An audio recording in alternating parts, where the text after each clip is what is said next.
para atendimento às necessidades específicas do Brasil. Quer dizer, nós temos características próprias nossas. A gente tem que começar a tentar buscar soluções que sejam as melhores para nós. E ter capacidade crítica de tentar verificar se não há imposição de tecnologia e de conhecimento de fora para cima do que a gente está fazendo aqui. Minimizando a importação de tecnologia e reduzindo a dependência de recursos externos, né? Então, acho que isso é uma coisa importante para vocês. Bom, para finalizar, eu queria fazer um convite para vocês todos, né? Não sei se vocês conhecem, existe a Associação Nacional de Pesquisa, Ensino e Transporte, uma associação com mais de 27 anos de existência, mais de 27 eventos já realizados, tá? Pela primeira vez em toda a vida da ANPET, esse ano será feito em Belém do Pará, na região norte. Nunca foi feito antes na região norte, tá? De 4 a 8 de novembro, né? O site do evento está aqui embaixo. Eu vou deixar com vocês um cartazinho para você divulgar. Depois, no final, eu tenho material ali da ANPET que vocês quiserem pegar, os anais dos últimos 3 eventos, né, que foram realizados em Minas Gerais e em Santa Catarina, em Joinville, os 2 últimos, né, e o do Rio de Janeiro, né? Estão também abertas as inscrições para a submissão de trabalhos técnicos. O BNDES, ele é reconhecido como uma instituição que produz bons trabalhos técnicos, né? Boa, tem uma revista. Então, deem uma olhada nas linhas lá que a gente tem, que eu acho que seria um excelente fórum para a gente tratar sobre esses problemas de logística e transporte. Eu queria agradecer aí a oportunidade de ter falado para vocês, né? Vou me colocar à disposição depois para a gente debater no que for preciso e devolvo agora a palavra aqui para o Zé, para ele dar continuidade. Muito obrigado. Então, nós agradecemos ao professor Márcio D'Agosto. Vamos passar a palavra para o Saul Quadros, que vai dar continuidade, né? Bom dia a todos. Obrigado aí pelo convite, José Eduardo. E a nossa intenção aqui hoje é contribuir falando sobre o desenvolvimento e resultados do Plano Nacional de Logística e Transporte, que em 2006 foi desenvolvido com uma parceria juntamente com o Ministério da Defesa, Exército Brasileiro, e através das suas fundações de apoio, eu, à época, como engenheiro, pude participar, colaborando até então com o ex-secretário de Política de Transporte, Dr. Marcelo Perrupato, que permaneceu no cargo desde 2007 até mês passado agora. De forma bem sucinta, a gente propôs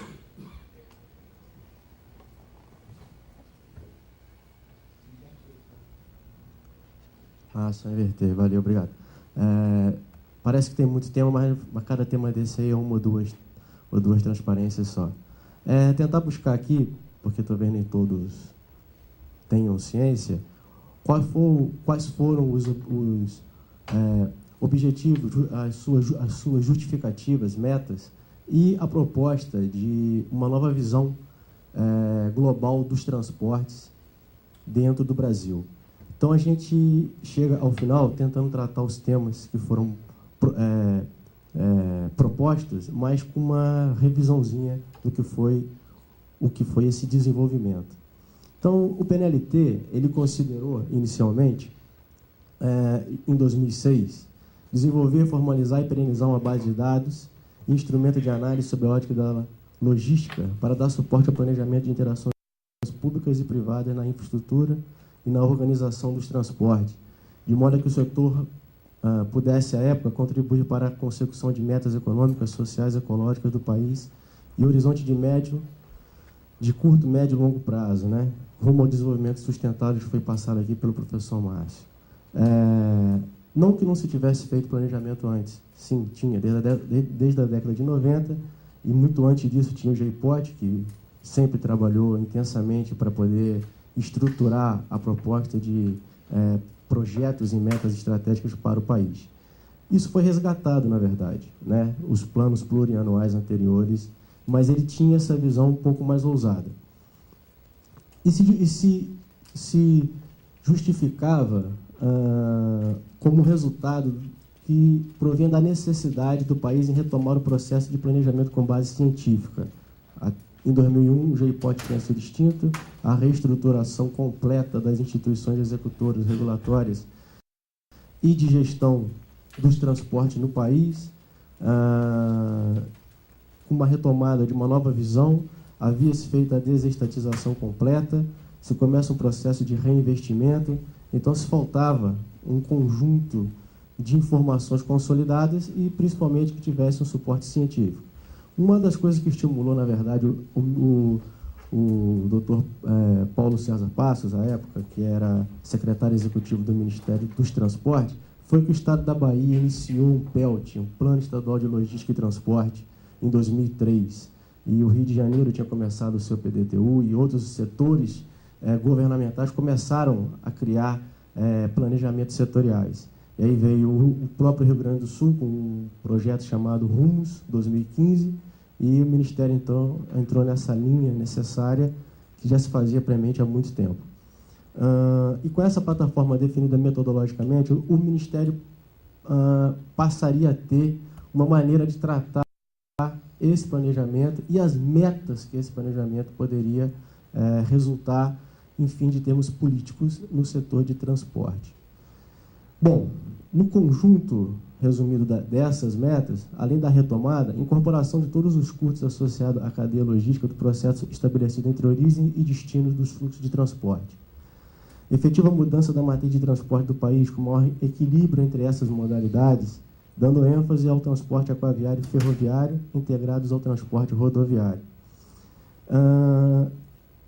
Uma racionalização energética através dessa própria mudança da matriz, que naturalmente se chega a ela, uma preservação ambiental, dados os conflitos que já se vinham arrastando pelas demarcações de áreas ambientais, terras indígenas e outros fatores, conflitando com o planejamento de transporte anterior, que previa, por exemplo, grandes eixos ferroviários saindo do Mato Grosso até o Pará, e cortando, por exemplo, um município chamado Altamira, que é o maior município do mundo, e que 60% dele é terra indígena ou área de preservação permanente.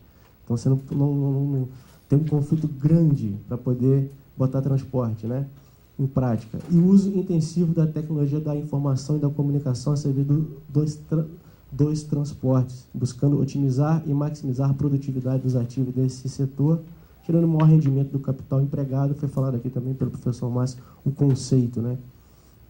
E, por fim, nesse resumo, enquadrar e validar os projetos de transportes em vetores logísticos estruturantes do desenvolvimento social e econômico do país, considerando os seguintes objetivos: aumento da eficiência produtiva em áreas consolidadas, ou seja, já se tem transporte com alta densidade, se tem uma área fortemente industrializada, como o Sul, Sudeste, então você tem que ver essas características. Existem outras situações: indução ao desenvolvimento de área de expansão de fronteiras agrícolas e mineral. Seria outro objetivo de transporte. Redução das desigualdades regionais em áreas deprimidas, onde você precisa do transporte como indutor do desenvolvimento, né, como integrador da terra, acessibilidade, etc.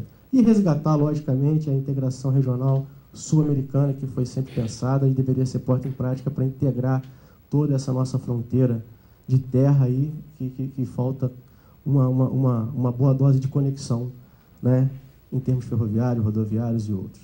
Então, nesse contexto, e fazendo essa resenha, né, perdão, aqui está invertido. Tudo se convergia para se tentar equilibrar os custos, a sustentabilidade. E aí, essa figura, o próprio professor Márcio já nos apresentou ali, com algumas considerações muito interessantes, mostrando que já na década de 50 nós tínhamos uma matriz dessa e voltamos a pensar nela, né? Assim, ressalvando que em 1950 a nossa malha ferroviária era praticamente a que nós temos hoje, e que a malha rodoviária não tinha nem 5 mil quilômetros de rodovia pavimentada, e hoje nós temos mais de 60 mil a nível federal e quase 300 mil a nível estadual municipal. Realmente tem que se voltar ao passado e tentar reequilibrar esse processo de custo, porque o custo rodoviário é extremamente caro, principalmente para um país que trabalha com seu comércio exterior dentro de granéis de alto volume e baixo valor agregado. E para que isso fosse possível, se pensou, e não foi uma pessoa sozinha, foi um grupo de estudos, em reescrever a questão dos projetos de transporte e sua espacialização. Então, essa espacialização não era mais por eixo ou por um corredor, ou especificamente por um modo, mas era de forma multimodal, capturar dinâmicas socioeconômicas, onde os transportes integrados ali dessem um contorno territorial e esse investimento tivesse frutos sociais, econômicos, ambientais. E, para isso, teve que se fazer algumas análises, buscando chegar a uma proposta não mais de eixo, mas de terra. Então, dentro dessa linha, e utilizando-se de um processo interativo e construtivo, onde se pensou no macro-regional, uma segunda aproximação setorial, uma terceira com os corredores de transporte e outra com a sustentabilidade ambiental, onde, por exemplo, uma variável chamada isocusto foi utilizada, dado o que se queria a cada período de 4 anos como investimento, e considerando ele feito, quando você coloca um grão de qualquer produto dentro de uma coordenada geográfica, qual seria o caminho de menor custo até o porto mais próximo para exportação. Então, esse tipo de variável foi contornando essa nova proposta e se chegou nessa dinâmica socioterritorial, logística de transporte, de investimentos. São vetores, e se passou, então, a considerar os investimentos por essas áreas. Inclusive, o próprio Ministério do Planejamento foi adotando gradativamente essa proposta e foi utilizando desse conceito. Para se chegar... O investimento passou a ser focado por estas, olhando... Ministério do Planejamento. Isso. Não existe uma fronteira limpa, como vocês estão vendo aqui. Basta uma mudança de R$1, R$1 que seja, para que esse verde passe para um lado ou mude para o outro. É flexível. Ela vai mudando conforme os investimentos vão acontecendo. Muito provavelmente, as simulações já mostravam que a área amarela iria descendo cada vez mais, porque os portos e a infraestrutura indo para o norte, ela vai dinamizando essas interlândias, deixando o Porto de Santos, por exemplo, livre para container, em vez de botar soja, e por aí vai. Então, nessa nova dinâmica, o PNLT ele foi discutido regionalmente em 9 reuniões governamentais, onde os 27 estados, com seus representantes, tanto do setor público quanto privado, participaram da formação do banco de dados, de propostas de projetos, e tiveram a oportunidade de discutir todo esse arcabouço que estava sendo montado à época. Para que você tenha uma ideia, eu só pude pegar um pedaço, teve que ser montado toda uma rede georreferenciada, que na verdade é um modelo matemático, onde se pudesse ter rodovia, ferrovia, hidrovia, duplicada, pavimentada, não pavimentada, dutos, etc., para se poder fazer simulação de fluxos de carga e passageiros dentro do território brasileiro, entre origens e destinos. Simplificando um pouco a parte de carga, as matrizes de origem e destino que foram analisadas nesse tipo de rede foram condensadas em micro-regiões. Porque como tinha 5.500 e tantos municípios, essa matriz ficaria extremamente difícil de ser manipulada e distribuída. E aí, um dos resultados que se chegou na época foram carregamentos, né? Carregamentos dentro dessa rede, considerando ora com minério sem carga geral e ora sem minério com carga geral, porque se botar minério com carga geral, você descalibra totalmente a análise, uma vez que o minério é totalmente concentrado e alto volume. E com base nisso, foi possível simular gargalos, elos faltantes, oportunidade de melhoria de custo, porque você faz um cenário em 2007 e outro em 2023. Então, você tem um aumento significativo da produção brasileira e da sua movimentação. Quando esse cenário de 2023 produtivo era feito, também era considerado um conjunto de investimento de 2008 à época. O problema hoje é que é uma defasagem executiva em termos efetivos de projetos propostos na prática, na obra. ali, carro correndo em cima da rodovia, trem correndo em cima do trilho. Esse vai ser uma das nossas questões finais.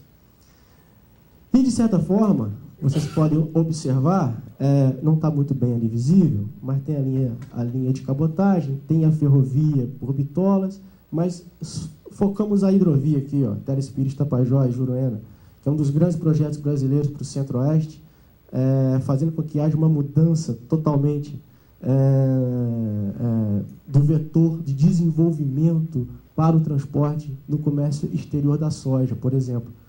Além de outros projetos agregadores, como a BR-242, no estado do Mato Grosso, Goiás, a MT-235, ambas ligam a BR-163, a BR-158, fazendo com que um vazio logístico de infraestrutura seja coberto.